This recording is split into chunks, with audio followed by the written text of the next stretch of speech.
Ici, la voix de l'Amérique.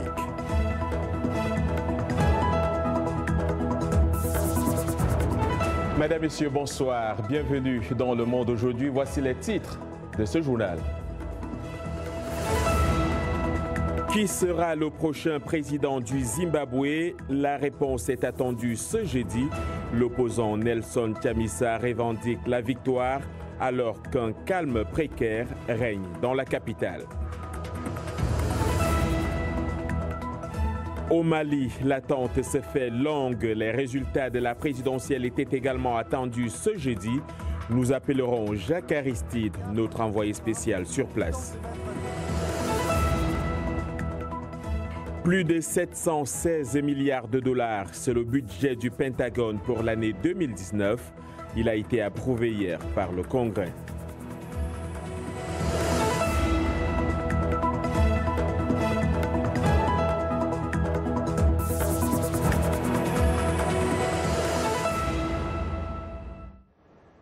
Madame, Monsieur, bonsoir. Au Zimbabwe, le chef de l'opposition, Nelson Chamisa, a maintenu ce jeudi avoir remporté l'élection présidentielle, accusant de nouveau la commission électorale de manipuler les résultats officiels. 6 personnes ont été tuées hier lors des manifestations de l'opposition et le président Emmerson Mnangagwa a demandé une enquête pour traduire les auteurs en justice. Harare, la capitale, vit un calme précaire. Les précisions de Irénée Herman Umbo. Au lendemain des manifestations de l'opposition qui crie à la fraude électorale, Harare, la capitale du Zimbabwe, vit un calme précaire. Les rues sont presque vides et les boutiques fermées. La terreur gagne du terrain au sein de la population. Je suis très inquiet, profondément inquiet, parce que je ne vois plus l'avenir. Aujourd'hui, tout est calme. Les entreprises sont fermées parce qu'il y a une peur quant à la reprise de la violence. Mais tout est calme. La police maintient la paix. La plupart des gens sont rentrés chez eux. Ils étaient venus pour travailler, mais ils sont retournés chez eux parce que les lieux de travail sont fermés. Les gens sont dans la crainte vu ce qui s'est passé hier, surtout la répression de l'armée. C'est mauvais, je pense, vraiment mauvais. Le gouvernement et la commission électorale du Zimbabwe devraient annoncer les résultats à temps. Selon la police, 3 personnes ont été tuées mercredi lors des manifestations. Dans une déclaration, le président Mnangagwa a appelé l'ensemble des partis de l'opposition à mieux maîtriser leurs militants. En leur demandant de prendre cette mesure nécessaire, le gouvernement leur rappelle tout simplement leur devoir de responsables politiques et de citoyens. La communauté internationale, notamment le Royaume-Uni, les États-Unis et l'ONU ont appelé le pouvoir à la retenue après les tirs à balles réelles contre les partisans de l'opposition. Les observateurs électoraux du Commonwealth ont, eux, catégoriquement dénoncé jeudi l'usage excessif de la force contre des civils non armés. Ils ont demandé à la commission électorale d'annoncer sans plus tarder tous les résultats des élections. Élection encore, l'attente se fait longue au Mali où les résultats de la présidentielle de dimanche n'ont toujours pas été annoncés. Ils étaient pourtant attendus ce jeudi. Les états-majors des différentes campagnes sont impatients et dans l'attente du verdict des urnes, une bonne poignée de candidats au premier tour de l'élection présidentielle ont affirmé hier qu'ils n'accepteraient pas de résultats affectés par des irrégularités dans une série de circonscriptions. La Cour constitutionnelle a dénoncé, je cite, le caractère ridicule de cette affabulation médiatique visant à discréditer le scrutin. Direction Bamako, où se trouve l'envoyé spécial de VO Afrique, Jacques Aristide. Bonsoir et merci d'être avec nous. Les résultats de la présidentielle, c'est ce dont on parle le plus ce jeudi au Mali. Qu'est-ce que vous pouvez nous en dire ? Oui, en fait, beaucoup en parlaient dès hier soir, croyant que les résultats allaient être proclamés à 11h heure locale. Mais à l'heure où je vous parle, à 19h34, ce soir, et il n'y a rien dans ce sens, donc on n'a pas de résultats à l'heure où je vous parle. Vraisemblablement, ces résultats vont être publiés, vont être communiqués demain, vendredi. En fait, il faut dire que le ministère de l'administration territoriale dispose de 5 jours pour communiquer ses résultats, 5 jours après le déroulement du vote, qui était évidemment dimanche dernier. Et puis un peu plus tôt, John, j'avais sur un plateau spécial, un plateau de Washington Forum, des invités dont les porte-paroles d'Ibeka, Ibrahim Boubacar Keïta, et le porte-parole de Soumaïla Cissé, qui abondaient dans le même sens, c'est-à-dire que peut-être demain on aura finalement ces résultats. Et voilà un petit peu ce qu'on pouvait dire, John. Et puis, bien sûr, ce sera à la Cour constitutionnelle de valider ou pas ces résultats, John. Alors, toujours est-il que tout semble indiquer qu'on pourrait avoir un second tour. Si tel est le cas, comment voyez-vous la suite du processus? Des coalitions, par exemple, en faveur du pouvoir ou même de l'opposition? En fait, ces invités dont je vous parlais abondaient un petit peu dans le même sens tout à l'heure dans ce Washington Forum spécial Mali. Mais vous savez, il y a comme une guerre des seconds en ce moment, ces derniers jours, après le candidat Soumaïla Cissé. Il y a le milliardaire Aliou Boubacar Diallo qui se dit certain d'obtenir une place au second tour.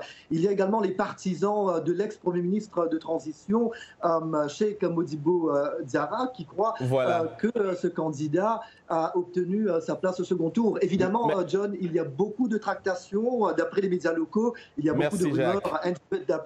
Nous n'allons pas en faire état, John. Jacques Aristide, envoyé spécial de VOA Afrique à Bamako, au Mali, merci d'avoir été avec nous.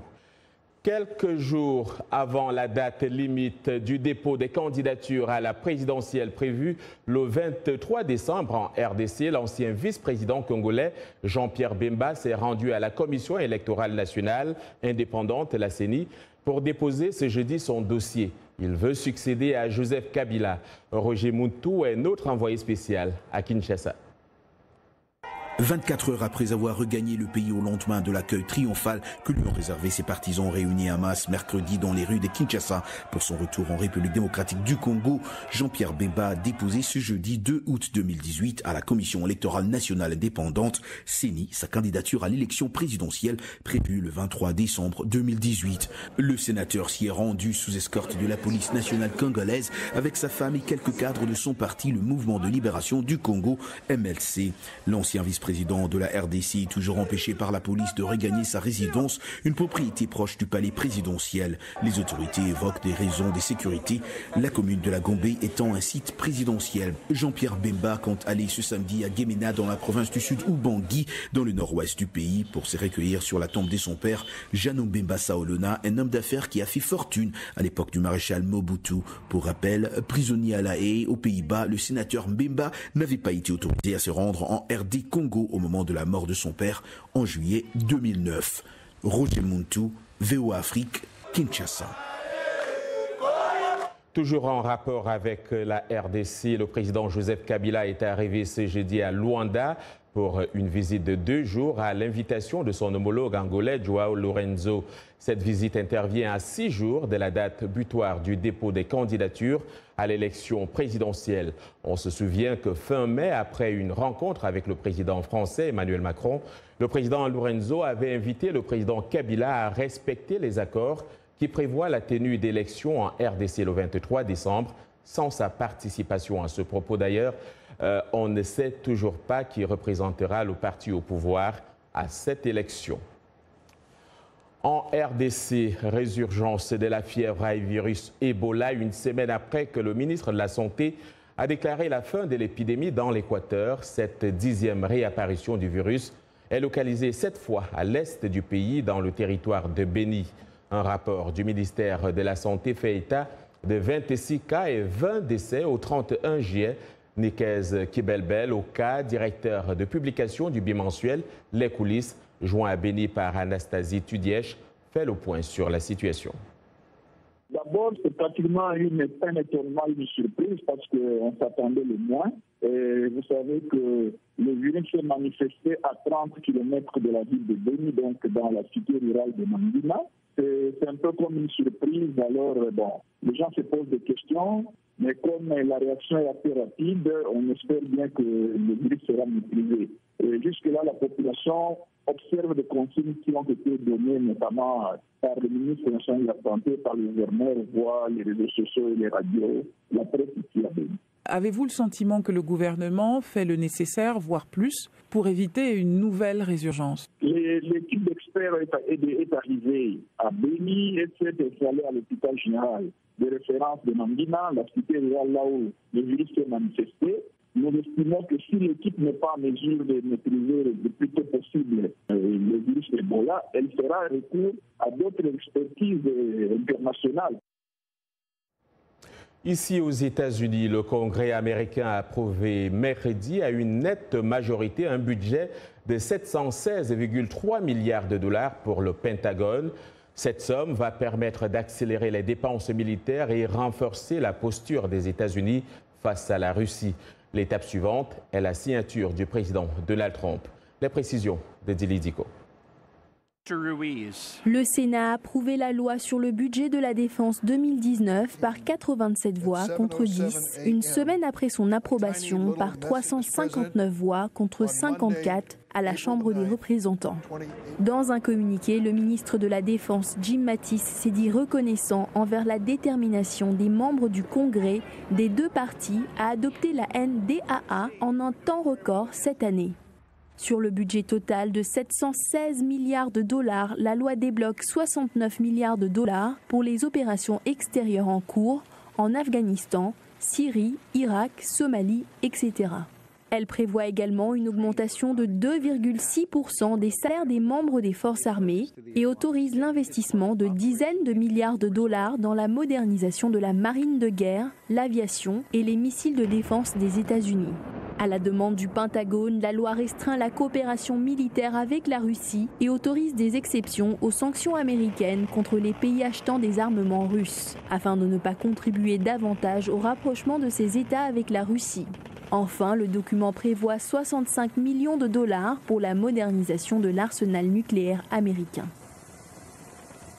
On reste aux États-Unis et sur un autre front, un groupe de grands-mères de l'État de New York ont embarqué sur une tournée des civils en 6 jours en caravane. Leur destination, la frontière États-Unis-Mexique.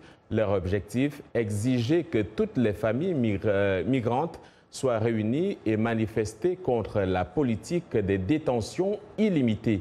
Leur message, si une personne âgée peut faire le tour du pays réclamant la justice, vous pouvez le faire aussi. Notre correspondant Ramon Taylor les a rencontrés à New York. Le récit est de Lily Erling.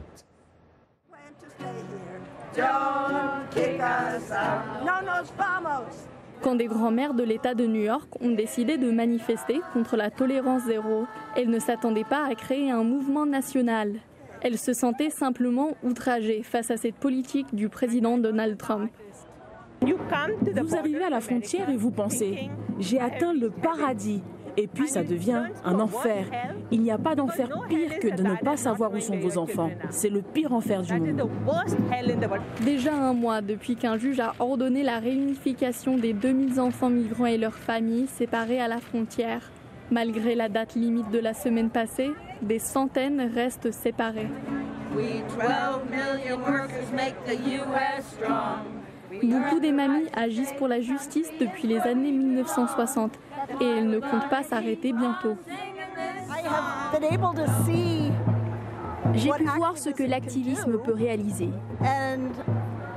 Et je suis angoissée de voir que c'est tellement difficile de former des mouvements aujourd'hui. Je pense que l'une des raisons est que maintenant il y a tellement de problèmes différents. Elles espèrent donc donner l'exemple. Si vous croyez en un mouvement, il faut faire plus que regarder la télé ou en parler à vos amis. Les caravanes ont prévu d'arriver à la ville frontalière de McAllen, Texas, le 6 août, pour participer à l'événement que les organisateurs appellent 24 heures d'action. Une opposition catégorique à la peine de mort, c'est l'inscription que le pape vient d'autoriser dans le catéchisme au sein de l'Église catholique. L'Église enseigne à la lumière de l'Évangile que la peine de mort est une mesure inhumaine qui blesse la dignité personnelle et elle s'engage de façon déterminée en vue de son abolition partout dans le monde. peut-on lire dans la version française du texte modifié par le pape François. Vous regardez Le Monde aujourd'hui, le journal de VOA Afrique en direct de Washington.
Le Monde aujourd'hui en direct de Washington sur VOA Afrique. Voici les titres de cette seconde partie.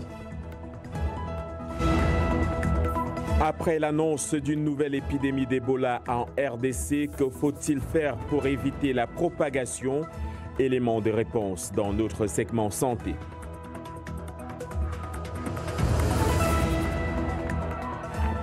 Il faut mettre fin à la guerre contre les femmes en Afrique du Sud. Appel lancé par des militantes de tous les horizons. Moderniser les bibliothèques pour les générations futures, c'est la mission que se sont assignées 2 femmes au Kenya. Nous les suivrons dans ce journal.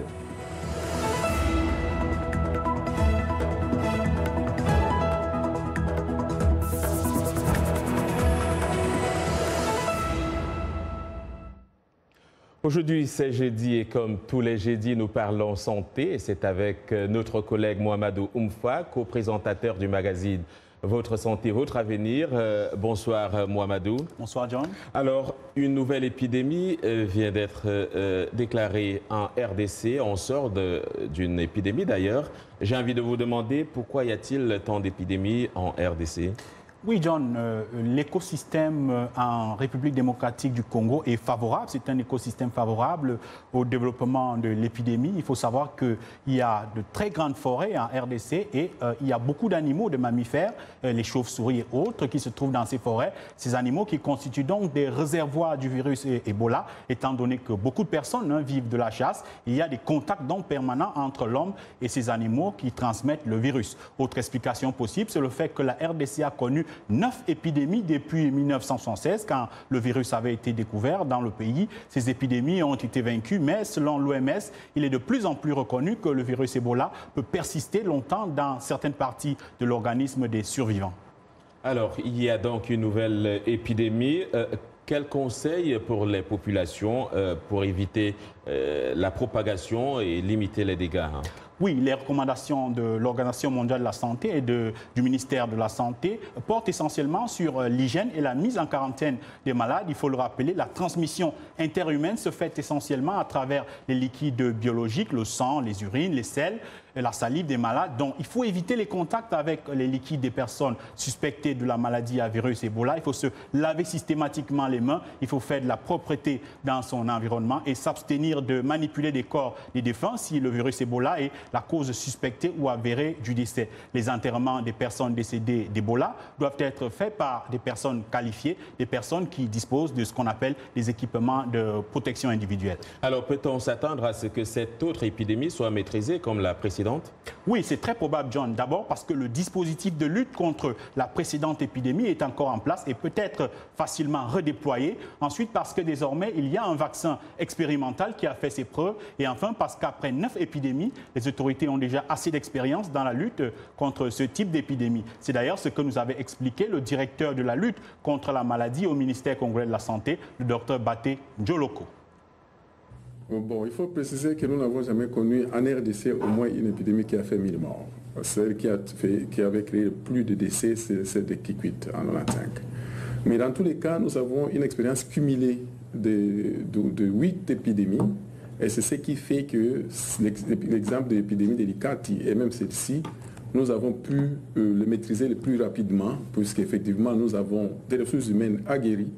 Nous avons développé des réflexes, des réponses rapides. Nous avons un système de laboratoire qui est performant et qui est accrédité par l'OMS et qui est basé à Kinshasa et qui se déploie très facilement avec des experts de très haut niveau, y compris les personnes pour la prise en charge et tout ce qu'il y a comme contrôle de l'infection. Merci au docteur Batenjo Kolo. Merci Mohamedou d'être venu. Je rappelle que vous êtes co-présentateur de l'émission Votre santé, votre avenir sur VOA Afrique. En rapport avec notre santé, la nutrition. Nutrition donc à présent, après la canneberge, les baies de goji ou la curcuma, la liste des super aliments, ces aliments dont la teneur nutritionnelle très riche les distingue des autres, s'allonge. Il faudra désormais compter avec un fruit jusqu'ici consommé uniquement là où il pousse, le fruit du baobab. Un engouement qui dynamise l'économie du secteur, mais ces changements nécessitent quelques ajustements. Alors, aménagements donc, Anastasie Tudièche.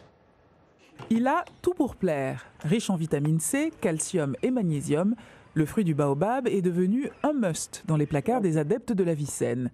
Mais il lui a fallu d'abord trouver son public. Les gens ont encore du mal à identifier le fruit du baobab. Souvent, les gens pensent que c'est du cacao. Mais ils viennent voir, ils viennent goûter, ils viennent découvrir le fruit. Et grâce à la communication, on va arriver à les intéresser de plus en plus. Taïrou Dieuyou est cueilleur pour Baobab des saveurs. Il témoigne de l'évolution du secteur. Des fois, tu vends le sac à 6 000, 7 000. Maintenant, avec le GIE, tu peux aller jusqu'à 7 000, 8 000, 9 000, pourquoi pas 10 000 ça. Selon le groupe African Baobab Alliance, les exportations de fruits du baobab devraient générer 400 millions de dollars en 2025. Une évolution qui ne va pas sans susciter quelques inquiétudes, notamment la pérennité du marché. En Casamance, la cueilleuse de baobab Ndela Badiane, constatant la raréfaction des fruits, a créé une pépinière. Nous sommes inquiets, mais nous espérons qu'il pleuvra assez pour que les baobabs produisent plus de fruits. Symbole du continent, le baobab, arbre millénaire, est indissociable de la savane de Madagascar au Sénégal, mais pourrait bien devenir victime de ses qualités, même s'il semble que ses gardiens veillent.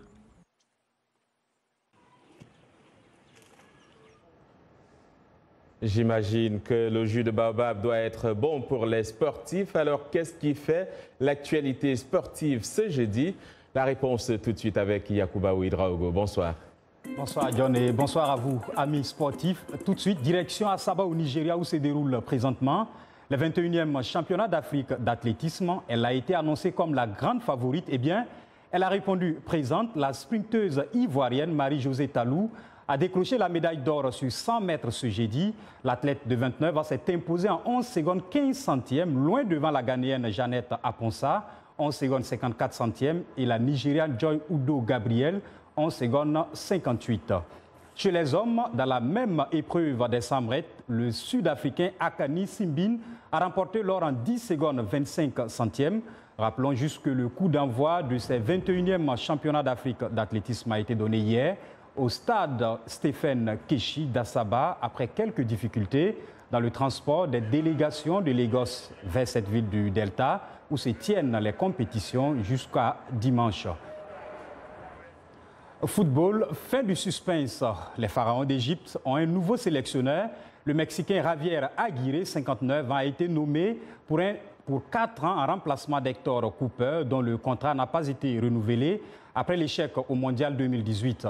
Ancien international mexicain, Aguirre a disputé 2 Coupes du Monde comme joueur et 2 autres comme sélectionneur en 2002 et 2010, atteignant toutes les 2 fois les 8e de finale. C'est la première fois que le technicien mexicain travaillera en Afrique. L'Algérie aussi tient son nouvel entraîneur, son nom, Djamel Belmadi, ancien capitaine des Fennecs. Il a signé un contrat qui le liera à la Fédération algérienne de football jusqu'à la Coupe du Monde Qatar 2022. Il succède ainsi à Rabat Madjel, limogé en juin après seulement 8 mois. L'Algérie a usé 5 sélectionneurs en 3 ans après l'élimination des Fennecs en 8e de finale du Mondial 2014. Et puis au Sénégal, clap de fin pour Moussa Sow en équipe nationale. International sénégalais depuis août 2009, l'attaquant de 32 ans a annoncé sa retraite internationale. Il a été sélectionné pour la Coupe du Monde 2018, mais il n'a pas disputé la moindre minute en Russie. 6e meilleur buteur de l'histoire des Lions de la Teranga, Moussa Sow totalise 47 sélections pour 19 buts de marqués. Donc, c'est aussi le clap de fin pour les sports aujourd'hui. On se dit au revoir. Bien dit, Yacouba Ouedraogo, et à demain. En Afrique du Sud, le mois d'août est traditionnellement le mois de la femme. Des milliers de femmes à travers le pays ont protesté hier contre la violence sexiste. Elles exigent une action immédiate du gouvernement pour mettre fin à ce qu'elles appellent la guerre contre les femmes. Salwa Jafari. Elles étaient des milliers à dire « ça suffit ». Des militantes de tous les horizons, des citoyennes lambda qui souhaitent afficher leur colère et leur frustration face à un taux de violence qui ne cesse de croître. Selon une enquête démographique menée en 2016 par Statistics South Africa, une Sud-Africaine sur 5 âgée de plus de 18 ans a déjà été victime d'une violence sexiste. Nous sommes fatigués, ils nous tuent. Nos enfants sont violés chaque jour. Il faut que ça cesse. Le mouvement baptisé #TotalShutdown préconise des changements dans la manière dont le pays aborde les questions de violence contre les femmes, et cela en utilisant son influence économique. Il est grand temps que le gouvernement nous prenne au sérieux et considère cela comme un état d'urgence. Un homme sud-africain sur 4 a commis un viol, la plupart pendant son adolescence. Les activistes disent que les autorités n'ont pas fait grand-chose pour stopper ce qu'ils appellent la guerre contre les femmes. Nous en avons marre des hommes qui nous violent, des hommes qui nous parlent comme si nous étions leurs objets sexuels. Les gouvernements se suivent, les campagnes anticriminalité se succèdent, mais la violence contre les femmes fait toujours partie du quotidien en Afrique du Sud. Pour manifester le ras-le-bol, cette marche a été pour la première fois interdite aux hommes. Direction Nairobi au Kenya, où un projet ambitieux de modernisation des bibliothèques pour les générations futures est porté par 2 femmes, l'écrivaine Wanjiru Koinkange et l'éditrice Angela Washika, se sont donnés pour mission de raviver la gloire d'antan en faisant la promotion d'aménagements modernes et d'espaces rénovés. Arzuma Compaoré. Ce bâtiment est l'un des rares de l'ère coloniale britannique encore debout à Nairobi. Et bien que sa grande façade suggère une importance passée, la bibliothèque reçoit maintenant moins de 70 visiteurs par jour. Mais 2 femmes ont juré de changer les choses. L'objectif à long terme est de faire en sorte que le bâtiment ressemble à une bibliothèque de 2018.